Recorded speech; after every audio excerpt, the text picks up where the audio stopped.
देखिए पिछले क्लास में हमने क्या करा था, पिछले क्लास तक हमने करा था आपको लॉज के बारे में बात करा था। ठीक है, तो आज भी हम लोग लॉज के बारे में ही बात करेंगे, लेकिन आज का जो लॉ होगा हमारा वो कंप्लीमेंट पर बेस्ड होगा। ठीक है, तो आज का जो लॉ हमारा है वो कंप्लीमेंट लॉज है। ठीक है, तो आज जो हम लोग करने जा रहे हैं दैट इज कॉम्प्लीमेंट लॉज। ठीक है, तो सबसे पहले समझना होगा कि कॉम्प्लीमेंट का मतलब क्या होता है। ठीक है, तो एक बार हमने क्या करा, वो ऑलरेडी कॉम्प्लीमेंट के बारे में बात कर ली है, कॉम्प्लीमेंट ऑफ अ सेट कैसे कैलकुलेट करते हैं, लेकिन फिर भी हम लोग क्या करते हैं, एक बार रिवीजन कर लेते हैं कि कॉम्प्लीमेंट का मतलब क्या होता है। ठीक है, चलिए दो तीन चीज और, कॉम्प्लीमेंट के अलावा दो तीन चीज और यहाँ पे है, लाइक एस यहाँ पे है। ठीक है, एस एस का मतलब होता है यूनिवर्सल सेट, पता है आपको। और यहाँ पे हमने यहाँ पे लिखा हुआ फाई, फाई है ना, phi that is empty set होता है। ठीक है, और कॉम्प्लीमेंट को पता होगा, कॉम्प्लीमेंट को हम लोग ऐसे डैश से रिप्रेजेंट करते हैं, हो गया ए डैश, यानी ए का कंप्लीमेंट हो गया, या ए टू द पावर सी हम लोग ऐसे लिखते हैं, इसका मतलब ए का क्या हो गया, कंप्लीमेंट। तो ये हमको पता है। ठीक है, तो हम लोग क्या करते हैं, सबसे पहले शॉर्ट में एक बार देख लेते हैं कि कंप्लीमेंट का मतलब क्या होता है, यूनिवर्सल सेट का मतलब क्या होता है, एंड एम्प्टी सेट का मतलब क्या होता है। फिर हम लोग क्या करेंगे, आगे लॉज के बारे में बात करेंगे, जिसका नाम आज हम लोग करने वाले हैं कंप्लीमेंट लॉज। ठीक है, कंप्लीमेंट लॉज। चलिए, तो सबसे पहले हम लोग क्या करते हैं, अपने से हम लोग क्या करते हैं, खुद से दो कोई भी सेट ले लेते हैं, नॉन एम्प्टी सेट ले लेते हैं हम लोग कोई भी। ठीक है, यानी हमने यहाँ पे कंसिडर कर लिया 1 2, और हमने यहाँ पे बी कंसिडर कर लिया लाइक 2 3, और हमने यहाँ पे सी भी कंसिडर कर लिया सपोज 3 और 4। ठीक है, तो सबसे पहले क्या होता है, यूनिवर्सल सेट होता है। ठीक है, सबसे पहले हमको पता है यूनिवर्सल सेट। तो यूनिवर्सल सेट का सिंपल सा मतलब वो क्या होता है, इसको हम लोग एस से रिप्रेजेंट करते हैं, आप इसको आप ओमेगा से रिप्रेजेंट कर सकते हो इसको आप इस तरह कैपिटल यू से भी रिप्रेजेंट कर सकते हो, है ना, इस तरह कैपिटल जो यू होता है इसमें आप इसको क्या कर सकते हो, रिप्रेजेंट कर सकते हो। ठीक है, इसका मतलब क्या होता है, यूनिवर्सल सेट का मतलब क्या होता है, यूनिवर्सल सेट का एक सिंपल सा मतलब क्या होता है कि जितने भी सेट्स आपके पास अवेलेबल है सबका आपने क्या कर देना, कंबाइन कर देना। ठीक है, सबको क्या कर देना, आपने कंबाइन कर देना। चलो आप ऐसे यहां से कैलकुलेट करें, सबको आपने कंबाइन कर देना है। On combining all this three sets we get a set that is 1 2 3 4, यानी हमको यहाँ पे एक सेट मिल गया दैट इज 1 2 3 4। चलिए, तो ये तो हमारा कॉन्सेप्ट है यूनिवर्सल सेट का। अच्छा, फिर एक और कॉन्सेप्ट होता है जिसका नाम है कंप्लीमेंट। ठीक है, कंप्लीमेंट क्या होता है, ठीक है, कंप्लीमेंट ऑफ अ सेट। तो कंप्लीमेंट ऑफ अ सेट कैसे कैलकुलेट करते हैं, तो हमको पता है कि हम लोग कंप्लीमेंट को डैश से रिप्रेजेंट करते हैं। ठीक है, डैश से रिप्रेजेंट करते हैं, सी से रिप्रेजेंट करते हैं, ए डैश बोलो आप उसको, या ए टू द पावर सी बोलो, इसका मतलब ये कंप्लीमेंट है। ठीक है, और कंप्लीमेंट कैसे कैलकुलेट करते हैं आपको पता है, that is universal set minus given set. Simple सी बात है, universal set minus given set. अच्छा, आपको पता है एस माइनस ए का मतलब यहां पे हुआ क्या, एस माइनस ए का मतलब क्या हुआ, देखिए हम लोग जब ऑपरेशंस कर रहे थे तो उसमें आपको हमने डिफरेंस बताया था, लाइक ए माइनस बी का मतलब क्या होता है, बी माइनस ए का मतलब क्या होता है। ठीक है, तो ए माइनस बी का मतलब क्या होता है यहाँ पे कि ए के वैसे एलिमेंट जो बी में प्रेजेंट नहीं है। ठीक है, a माइनस बी का मतलब क्या हुआ कि a के वैसे एलिमेंट जो b में प्रेजेंट नहीं है, लाइक b माइनस ए हमारे पास है, तो b माइनस ए का सिंपल सा मतलब है कि b के वैसे एलिमेंट जो a में प्रेजेंट नहीं है। तो यहाँ पे आप देखो, यहाँ पे s माइनस ए है, यहाँ जो है आपके पास क्या अवेलेबल है, s माइनस ए अवेलेबल है। ठीक है, तो s माइनस ए जो है इसका सिंपल सा मतलब है कि s के वैसे एलिमेंट, ठीक है, s के वैसे एलिमेंट जो है जो a में प्रेजेंट आपके नहीं है। ठीक है, चलो तो आप कैलकुलेट करो। ठीक है, एस, अब देखो खुद से एस के कौन कौन से एलिमेंट जो हैं जो ए में प्रेजेंट नहीं है, तो यहाँ पे तो 1 2 तो इसमें प्रेजेंट है, क्या प्रेजेंट नहीं है आपके पास, 3 और 4 उसमें प्रेजेंट नहीं है। तो सिंपली हमको ए डैश जो मिल गया, हमको वो कितना मिल गया, 3 4। ए डैश जो हमने कैलकुलेट कर वो कितना कैलकुलेट कर लिया, 3 4।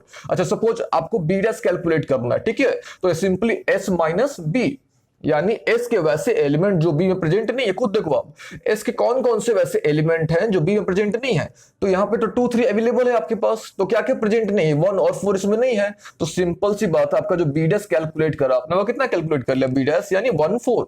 सपोज आपने सी डैश कैलकुलेट करना है। ठीक है, सी डैश सिंपल सी बात, universal set minus given set, यानी C dash equal to S minus C. S की आपका यूनिवर्सल सेट है और सी की आपका गिवन सेट है, यानी एस माइनस सी का सिंपल सा मतलब है कि एस के वैसे एलिमेंट जो सी में प्रेजेंट नहीं है। अब देखो खुद से, ये हमारे पास एस है और ये हमारे पास क्या चाहिए, सी, तो सी में तो 3 4 है, यहाँ भी 3 4 है, तो कौन कौन सा एलिमेंट जो है एस का, ऐसा कौन कौन सा एलिमेंट जो है प्रेजेंट नहीं, तो 1 2 दिख रहा है इसमें, 1 2 इसमें नहीं है, तो हमारा जो सी डैश निकल गया वो कितना निकल गया, 1 और 2 निकल गया। ठीक है, तो हमने अभी क्या करा, यूनिवर्सल सेट सीख लिया हमने, हम लोग जो है ऑलरेडी सीख चुके हैं। तो अभी हमने क्या करा, सिंपल सा एक तरह से प्रैक्टिस कर रहे हैं, रिवीजन कर रहे हैं, एक तरह से हम बोल सकते हैं, ताकि जब हम लॉज करें, हम जब कंप्लीमेंट लॉ पर हम लोग आए तो हम लोग को समस्या ना हो। ठीक है, अच्छा, ये तो हो गया। एक और हमने सीखा हुआ है जिसका नाम है यूनियन। ठीक है। एक होता है जिसका नाम है यूनियन। एक चीज ध्यान देने वाली बात है, यूनियन जो है केवल दो सेट्स के लिए डिफाइंड होता है, ठीक है। एक साथ जो है यूनियन के लिए आप दो सेट्स ही ले सकते हो। और यूनियन में क्या होता है, ठीक है, यूनियन का मतलब सिंपल सी बात होता है कि it is a set of all those element which are either in A और इन बी और इन बोथ, या तो दोनों में मतलब मिला के आपने लिख देना, ठीक है। तो एक काम करो, दोनों को मिला के लिख दो, देन यू गेट 1 2 3, ये हो गया यूनियन।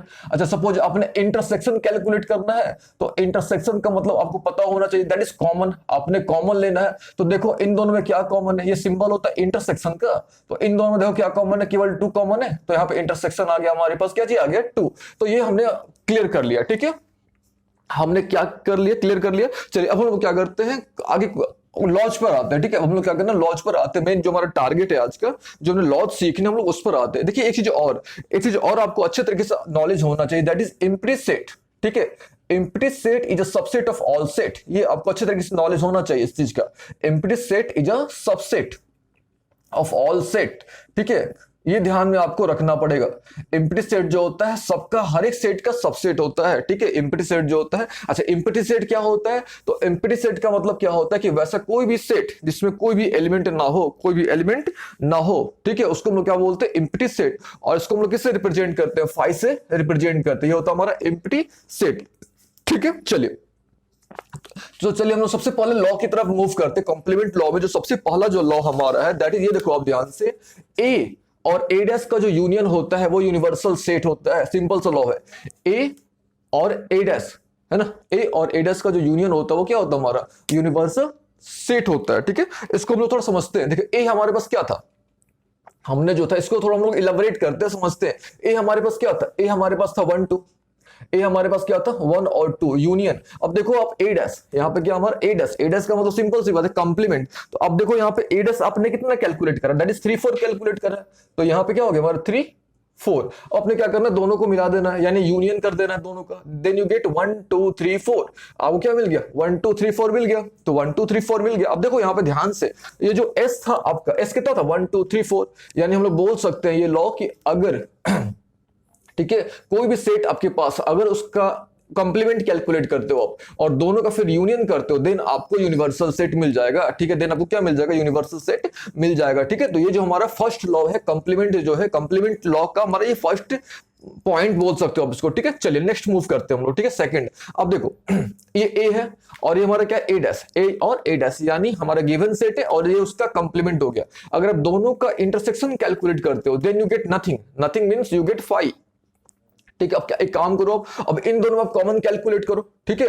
अभी आपने क्या करना है, 1 2 आपके पास आ गया और ये हमारा होगा इंटरसेक्शन, यानी जो ए जो था आपका वो कितना था 1 2, और ए डैश जो आपने कैलकुलेट करा था दैट इज 3 और 4। अब इन दोनों आप देखो क्या कुछ कॉमन है, क्या आपके पास कुछ कॉमन है, दैट इज 5, ठीक है। दैट इज क्या चाहिए आपका 5, 5 यानी एम्प्टी सेट, यानी अच्छा अब आपको एक नॉलेज, एक चीज का नॉलेज होगा कि अगर हमारे पास कोई भी दो सेट है, अगर दोनों में कुछ भी कॉमन नहीं होता यानी 5 कॉमन होता है, तो इसको बोलते हैं डिसजॉइंट सेट, है ना। इसको हम लोग क्या बोलते हैं, डिसजॉइंट क्या चीज सेट।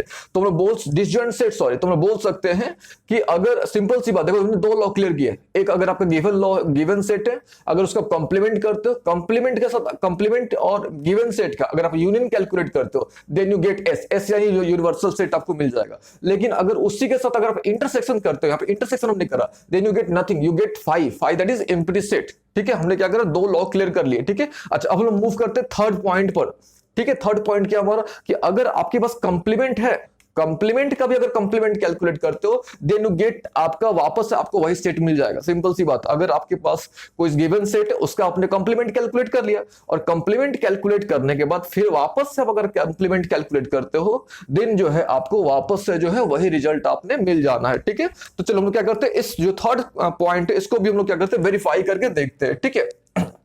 चलिए तो सिंपल सी बात है, हमने कंप्लीमेंट कैलकुलेट करा था, कंप्लीमेंट हमने कितना कैलकुलेट करा था, अब देखो यहाँ पे हमने जो है कंप्लीमेंट कैलकुलेट करा था, दैट इज 3 4, 3 4 हमने क्या करा था, कंप्लीमेंट कैलकुलेट करा था। अपने क्या करना है, कंप्लीमेंट का भी कंप्लीमेंट करना है, ये कंप्लीमेंट हो गया, इसका भी आपने कंप्लीमेंट कैलकुलेट करना। तो आपको पता है कि कंप्लीमेंट हम लोग कैसे कैलकुलेट करते हैं, तो कंप्लीमेंट कैलकुलेट करने का सिंपल सा लॉजिक होता है, गिवन सेट गिवन, सॉरी ये आपका यूनिवर्सल सेट, कंप्लीमेंट कैसे कैलकुलेट करते हैं, universal set minus given set. तो गिवन सेट आपका यहाँ पे क्या चाहिए, ए डैश है, ठीक है। अब देखो आप एस, एस कितना था आपका, एस कितना था, दैट इज 1 2 3 4, ये हो गया आपका 1 2 3 और 4, और ए डैश दैट इज अभी हमने कैलकुलेट करा, दैट इज 3 और 4।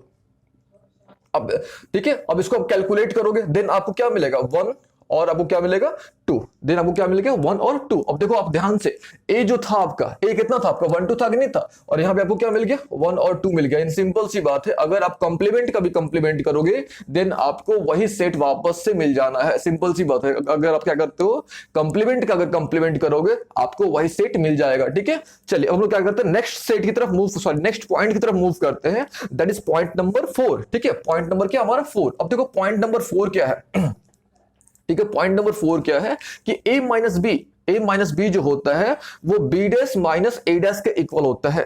a माइनस बी जो होता है वो किसके इक्वल होता है, b dash minus a dash के इक्वल होता है। देखो आप किसी भी कोई भी हमने यहाँ पे लॉस लिखे हुए, इसको आप कैसे प्रूफ कर सकते हो। ठीक है, हम जो है आपको एग्जांपल के थ्रू प्रूफ कर रहे हैं इससे। ठीक है, तो आप इसको जैसे भी चाहो आप प्रूफ कर सकते हो। देखो इसको हम लोग अलग तरीके से प्रूफ करते हैं, लाइक बी डैश हमारे पास है, ठीक है, हमारे पास क्या अवेलेबल है बी डैश, और माइनस हमारे पास अवेलेबल है ए डैश। अच्छा, हम लोग क्या जानते हैं बी डैश यानी क्या होता है S minus B, B dash यानी क्या होता है एस माइनस बी, यानी किसी चीज का हम लोग कंप्लीमेंट कैसे कैलकुलेट करते हैं, तो कंप्लीमेंट कैलकुलेट करने का सिंपल सा लॉजिक होता है। ठीक है, क्या लॉजिक होता है वो, universal set minus given set. ठीक है, यहां पे हमने क्लियर करा universal set minus given set. ठीक, ये हो गया। अच्छा, you have to calculate A dash, simply S minus A. अच्छा, ये हो गया हमारे पास s minus B minus S, और ये माइनस माइनस हो गया प्लस, आपका ये आपका कैंसिल हो गया, then you get a minus B.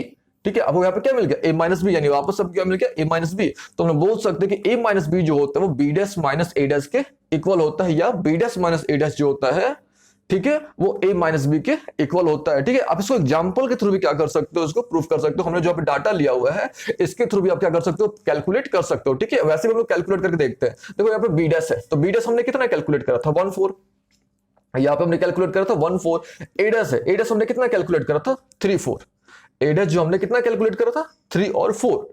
चलिए, ये तो हो गया हमारा। अब देखो ध्यान से a माइनस बी का मतलब क्या होता है, sorry b dash minus a dash का मतलब क्या होता है, पहले वो समझते हैं। तो b dash minus a dash का सिंपल सा लॉजिक होता है, ठीक है, कि इसका कौन सा एलिमेंट इसमें प्रेजेंट नहीं है। तो आप खुद देखो इसका जो है कौन सा एलिमेंट जो इसमें प्रेजेंट नहीं है, तो इसका कौन सा एलिमेंट इसमें प्रेजेंट नहीं है।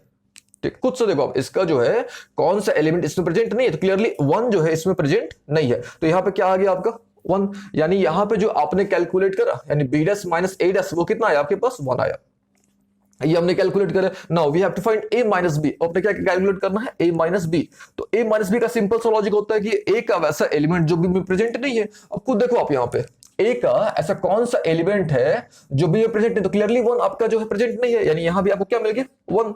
तो आप बोल सकते हो यहाँ पे क्लियरली, ठीक है, कि b dash minus a dash ये जो होता है a माइनस बी के इक्वल होता है। ठीक है, अब बात बोल सकते हो कि b dash minus a dash जो होता है वो किसके इक्वल होता है, a माइनस बी के इक्वल होता है। ठीक है, ये जो हमारा हो गया फोर्थ लॉ हो गया। अब देखो आप जैसे भी आप चाहो प्रूफ कर सकते हो। ठीक है, आप यूजिंग आइडेंटिटी, जो आइडेंटिटी यानी हम लोग जो पिछले क्लासेस में जो लॉ पढ़ चुके, like identity law, identity law, commutative law, उसका भी आप यूज करके आप प्रूफ कर सकते हो, या आप जो है आप डाटा लेके खुद से डाटा लेके भी क्या कर सकते हो, आप प्रूफ कर सकते हो। ठीक है, तो ये आपके ऊपर डिपेंड करता है कि आप कैसे प्रूफ करना चाहते हो। आप प्रूफ से ज्यादा अपने ध्यान में रखना है। ठीक है, आपने क्या करना है, याद रखना है केवल।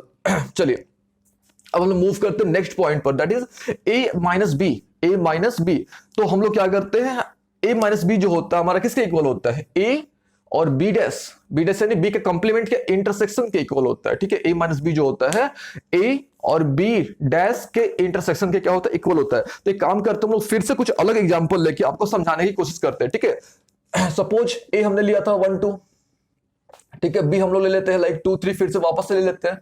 ठीक है, तो हमने क्या कैलकुलेट करना, सबसे पहले c भी ले लेते हैं हम लोग लाइक 3 और 4। तो first of all we have to calculate s। तो s क्या था हमारा, यूनिवर्सल सेट, सबको मिला दो आप, देन यू गेट 1 2 3 4। ठीक है, हमको यहाँ पे क्या चाहिए, a माइनस बी चाहिए फर्स्ट ऑफ ऑल। तो a माइनस बी का मतलब क्या होता है कि a का वैसा एलिमेंट जो b में नहीं है। अब देखो ध्यान से, a का ऐसा कौन सा एलिमेंट जो b में नहीं है, क्लियरली 1 जो है नहीं है। अच्छा, नाउ अब इधर तो हमने कैलकुलेट कर लिया, अब क्या कैलकुलेट करना है, a और b डैश का इंटरसेक्शन, यानी first of all you have to calculate b dash. ठीक है, तो अब b डैश पहले कैलकुलेट कर लो। तो b डैश का मतलब क्या होता है, s माइनस बी, यानी s का वैसा एलिमेंट जो b में प्रेजेंट नहीं है। खुद देखो आप, s का कौन सा एलिमेंट जो है वो b में प्रेजेंट नहीं है। ठीक है, तो ये देखो अब 2 3 तो प्रेजेंट है वहां पे, यानी 1 4 प्रेजेंट नहीं है इसमें। एस का एस माइनस बी का मतलब एस का वैसा कौन सा एलिमेंट है जो बी में प्रेजेंट नहीं है? तो एस के पास क्या हमारा 1 2 3 4 है, और इसके पास क्या हमारे पास 2 3 है।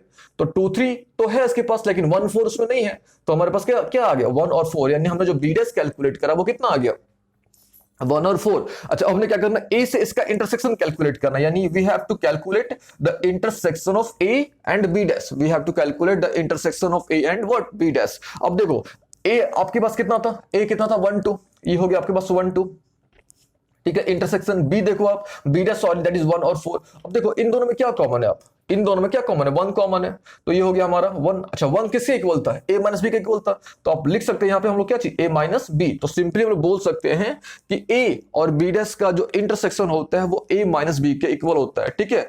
ए माइनस बी क्या होता है, इक्वल होता है, ठीक है। हम लोग ये भी बोल सकते हैं कि ए माइनस बी जो होता है वो बी डैश माइनस ए डैश के इंटरसेक्शन के क्या होता है, इक्वल होता है, ठीक है। ये हमारा पॉइंट नंबर 5 था। अच्छा अब हम लोग मूव करते हैं पॉइंट नंबर 6 पे, ठीक है। पॉइंट नंबर किस पे, 6 पे। तो पॉइंट नंबर 6 क्या बोलता है कि अगर आप यूनिवर्सल सेट जो है आपका, अगर आप उसका कॉम्प्लीमेंट कैलकुलेट करते हो then you get 5, it means you get nothing, ठीक है। तो यूनिवर्सल सेट का कॉम्प्लीमेंट अगर आप कैलकुलेट करते हो, suppose we have to calculate the complement of universal set, तो कॉम्प्लीमेंट कैसे कैलकुलेट करते हैं, universal set minus universal set.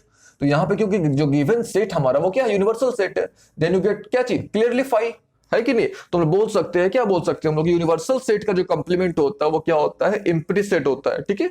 5 का मतलब क्या होता है हमारा, एम्प्टी सेट। 5 का सिंपल सा मतलब होता है एम्प्टी सेट, ठीक है। चलिए हम लास्ट पॉइंट की तरफ मूव करते हैं, that is complement of empty set क्या होता है। तो कॉम्प्लीमेंट ऑफ एम्प्टी सेट जो होता है वो क्या होता है, हमारा यूनिवर्सल सेट होता है, ठीक है। ये डैश डैश इसको लिखो या सी लिखो, बोथ आर सेम थिंग, ठीक है। यानी कॉम्प्लीमेंट ऑफ एम्प्टी सेट, ठीक है। चलो हम लोग इसको करके देखते हैं थोड़ा, कॉम्प्लीमेंट ऑफ किसका, एम्प्टी सेट। तो आपने क्या करना है, कॉम्प्लीमेंट कैलकुलेट करना है, तो क्लियरली एस माइनस क्या हो गया 5, ठीक है। अच्छा एस क्या, एस में क्या होता है आपका, एस में तो एस में यहाँ पे एस हमने क्या कैलकुलेट करा था, दैट इज 5 तो होना ही होना इसमें, है ना।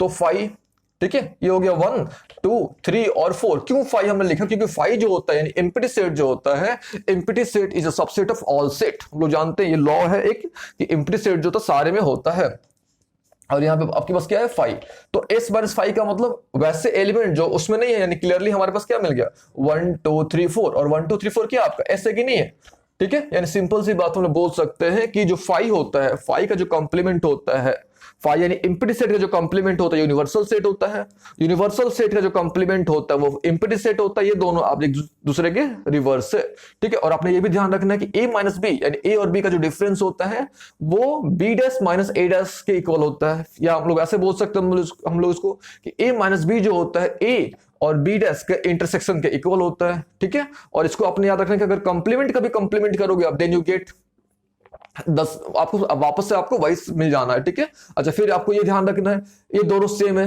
एक दूसरे के, ठीक है। रिवर्स से बोल सकते हैं कि अगर आपके पास कोई भी गिवन सेट है, अगर उसका कंप्लीमेंट करके यूनियन करते हो then you get universal set. अगर आपके पास कोई गिवन सेट है उसका आप कंप्लीमेंट कैलकुलेट करते हो, ठीक है, और फिर उसका इंटरसेक्शन कैलकुलेट करते हो then you get empty set, ठीक है। तो आज की क्लास में हमने कंप्लीमेंट लॉ करा, ठीक है। नेक्स्ट क्लास में हम लोग क्या करेंगे, डी मॉर्गन्स लॉ जो है, डी मॉर्गन्स लॉ के जो एक्सटेंशन है उसके बारे में हम लोग क्या करेंगे, बात करेंगे, ठीक है।